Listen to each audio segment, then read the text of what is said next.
जय हिंद प्यारे साथियों, आप सभी का स्वागत है हमारे ऑनलाइन क्लास में। जैसा कि आप सभी देख पा रहे हैं, पर्यावरण से संबंधित जितने भी प्रीवियस ईयर क्वेश्चन हैं उन सभी को हम रेगुलर प्रैक्टिस वाइज देखेंगे। आप सभी के लिए हमने बनाया यहाँ पे टॉप 30 क्वेश्चन को बनाए हैं। तो जो ही साथी नए जुड़े हैं कृपया हमारे चैनल को सब्सक्राइब कर दे और ऐसे वीडियो हम आप तक पहुँचाते रहेंगे। सभी प्रश्नों को एक स्थान पे कलेक्ट किया गया है और 19 प्रश्नों को हमने यहाँ पे मेंशन किया है जो प्रीवियस ईयर में आए हैं। तो चलिए स्टार्ट करते हैं और देखते हैं पहले प्रश्न की बढ़ते हैं। पहला प्रश्न हमारा क्या कहता है, यह सभी प्रश्न जितने भी मेंशन किए हमने यहाँ पे एग्जाम में काफी बार पूछे जाते हैं।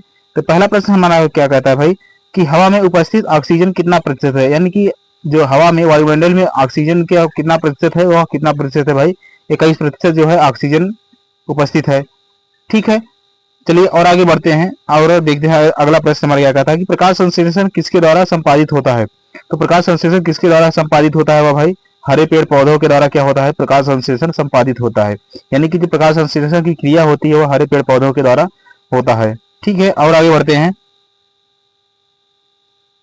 प्रश्न संख्या 3 को देखते हैं। प्रश्न संख्या 3 हमारा क्या कहता है कि ध्वनि या ध्वनि प्रदूषण को किससे नापा जाता है। तो ध्वनि प्रदूषण को किससे नापा जाता है भाई, डेसिबल से क्या किया जाता है, ध्वनि प्रदूषण को मापा जाता है। यह काफी बार एग्जाम में आपसे पूछ लिया जाता है कि ध्वनि प्रदूषण को किससे नापा जाता है, तो वह भाई डेसिबल से नापा जाता है। अगला प्रश्न हमारा क्या कहता है कि भारत का सर्वप्रथम राष्ट्रीय उद्यान कौन सा था, यानी पहला जो भारत का राष्ट्रीय उद्यान कौन सा था वह कौन सा था भाई, कार्बेट नेशनल उद्यान जो था वह भारत का पहला राष्ट्रीय उद्यान था। ठीक है, चलिए और आगे बढ़ते हैं प्रश्न संख्या 5 के बढ़ते हैं। 5 नंबर प्रश्न हमारा क्या कहता है कि विश्व पर्यावरण दिवस कब मनाया जाता है। तो विश्व पर्यावरण दिवस कब मनाया जाता है भाई, वह मनाया जाता है 5 जून को विश्व पर्यावरण दिवस मनाया जाता है। अब हम देखते हैं क्या है भाई, एलपीजी का पूर्ण रूप में आपसे पूछा है कि एलपीजी का फुल फॉर्म कितना होता है, तो वह क्या होता है भाई लिक्विफाइड पेट्रोलियम गैस। यह होता है क्या भाई, एलपीजी का फुल फॉर्म होता है। तो आपसे सीधा पूछ लिया जाता है कि एलपीजी का पूर्ण रूप बताइए, तो वह क्या होता है लिक्विफाइड पेट्रोलियम गैस होता है। ठीक है, और आगे देखते हैं,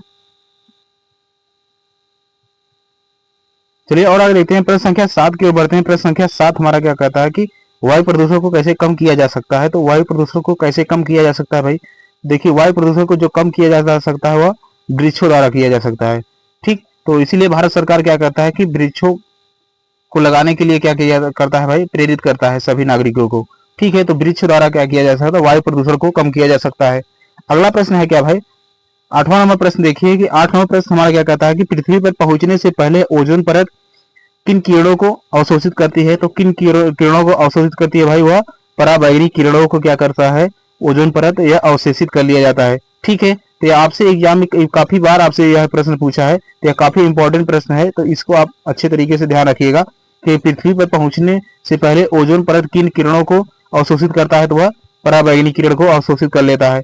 ठीक है, और आगे बढ़ते हैं प्रश्न संख्या 9 की ओर बढ़ते हैं। प्रश्न संख्या 9 हमारा क्या कहता है कि सूर्य की हानिकारक किरणों से पृथ्वी को कौन सा स्तर सुरक्षित करता है। तो देखिए वही आपसे प्रश्न पूछ लिया जाए भाई क्या कि जो सूर्य से जो हानिकारक किरण आती है कौन सा स्तर उसे सुरक्षित करता है पृथ्वी को, तो वह कौन सा करता है भाई, वह ओजोन स्तर करता है। ठीक, ओजोन परत जो होता है वह क्या करता है, पराबैंगनी किरण को अवशोषित कर लेता है। प्रश्न संख्या 10 की ओर बढ़ते हैं कि किसी जगह के फ्लोरा तथा फौना क्या सूचित करता है। तो क्या सूचित करता है भाई, पेड़ पौधे एवं जंतुओं को सूचित करता है। ठीक है, और आगे बढ़ते हैं प्रश्न संख्या 11 की ओर देखते हैं। 11 नंबर प्रश्न हमारा क्या कहता है कि भाई पेड़ पौधे प्रदूषण को घटाते हैं क्योंकि वे अवशोषित करते हैं। क्या अवशोषित करते हैं भाई, वह कार्बन डाइऑक्साइड अवशोषित करते हैं और ऑक्सीजन के क्या कर सकते हैं भाई, वो क्या करते हैं, छोड़ते हैं। ठीक है, और आगे देखते हैं कि भूकंप मापने वाले यंत्र को क्या कहते हैं। तो भूकंप किससे नापा जाता है भाई, सिस्मोग्राफ से क्या किया जाता है, भूकंप को मापा जाता है। ठीक है, और आगे बढ़ते हैं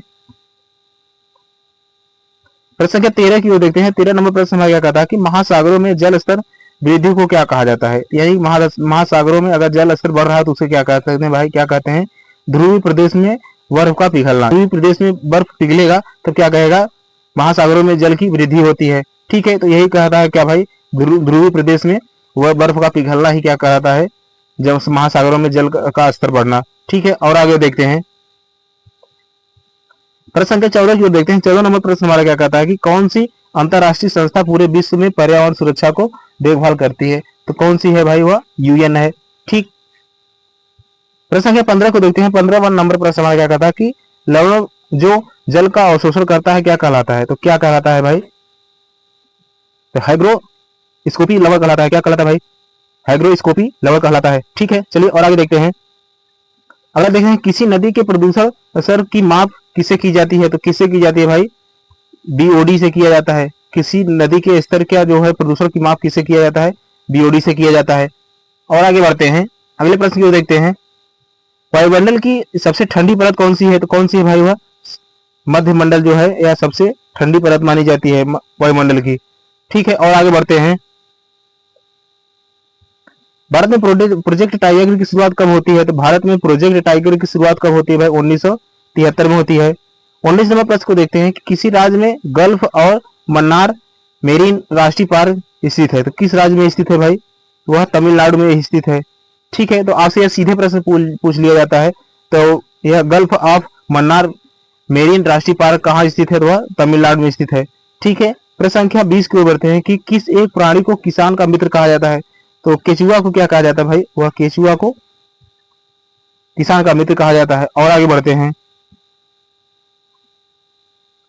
प्रश्न संख्या 21 की ओर बढ़ते हैं। 21 नंबर प्रश्न क्या कहता है कि पर्यावरण को बचाने के लिए चिपको आंदोलन से कौन सा राज्य जुड़ा है, तो किस राज्य में हुआ था चिपको आंदोलन? वह भाई वह उत्तराखंड में हुआ था। ठीक है, और आगे बढ़ते हैं, अगले प्रश्न की ओर बढ़ते हैं।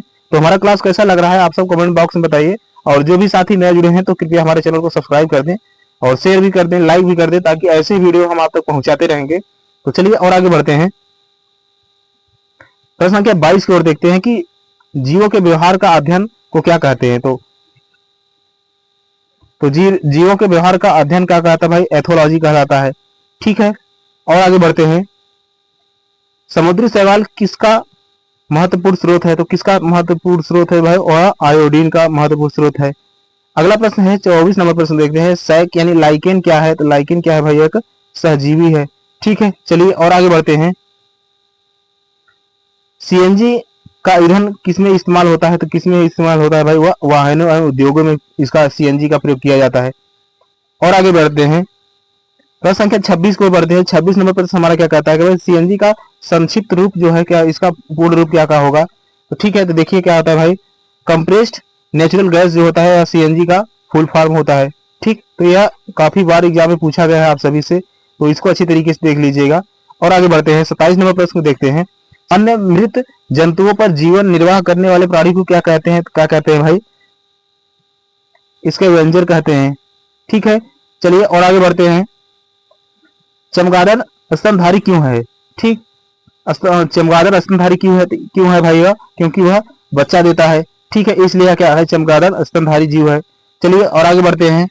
प्रश्न संख्या 29 की ओर बढ़ते हैं। 29 नंबर प्रश्न हमारा क्या कहता है कि प्रकाश संश्लेषण क्रिया में ऊर्जा का रूपांतरण किस रूप में होता है, तो ऊर्जा का रूपांतरण किस रूप में होता है भाई? और रासायनिक ऊर्जा में होता है।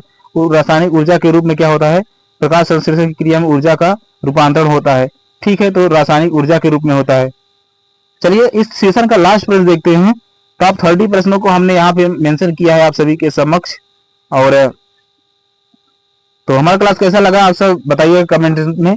और देखिए लास्ट प्रश्न देखते हैं क्या है, बायोडीजल किससे तैयार किया जाता है, तो बायोडीजल किससे तैयार किया जाता है? जेट्रोफा से प्रयोग किया जाता है।